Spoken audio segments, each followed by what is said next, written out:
Ukrainians developed cheap and effective ways to counter those drones. Last year, Ukrainian President Zelensky reportedly offered to share their new anti-drone know-how with the United States. But in an incredibly short-sighted decision, again a theme, Axios reports that the Trump administration rejected Zelensky's offer. It wasn't until 1 week into the war that the U.S. reversed its decision and finally asked Ukraine for help, which Ukraine was quick to provide. But as soon as Ukraine came to our aid, Trump started denying it. Are they helping with drone defense too? No, we don't need that help in drone defense. We do. We know more about drones than anybody. We have the best drones in the world, actually. We don't need their help. They know more about drones than anybody. That was Trump last Friday, more than a week after his Defense Department had already gone back to the Ukrainians, hat in hand, and said, you know that drone help we turned down before? Yeah, it turns out we need it.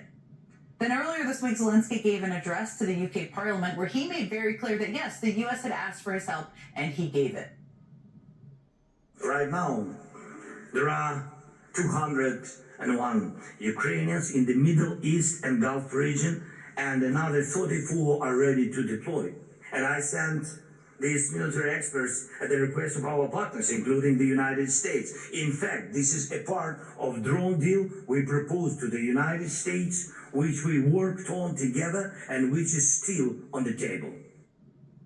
Just to put a fine point on this, Zelensky is leading a country still at war, saying he sent more than 200 of his own drone experts to the Gulf region at the request of the U.S., and saying the drone deal Trump rejected last year is still on the table.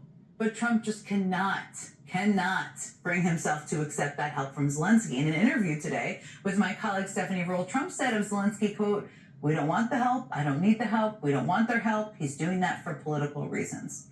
Look, it is one thing for Trump to have so offended our allies that they will not support his war of choice. It is another thing for Trump to be actively rejecting the one ally that we probably need the most, the one partner we probably need the most, even when they are going out of their way to offer support. We're back with former Deputy National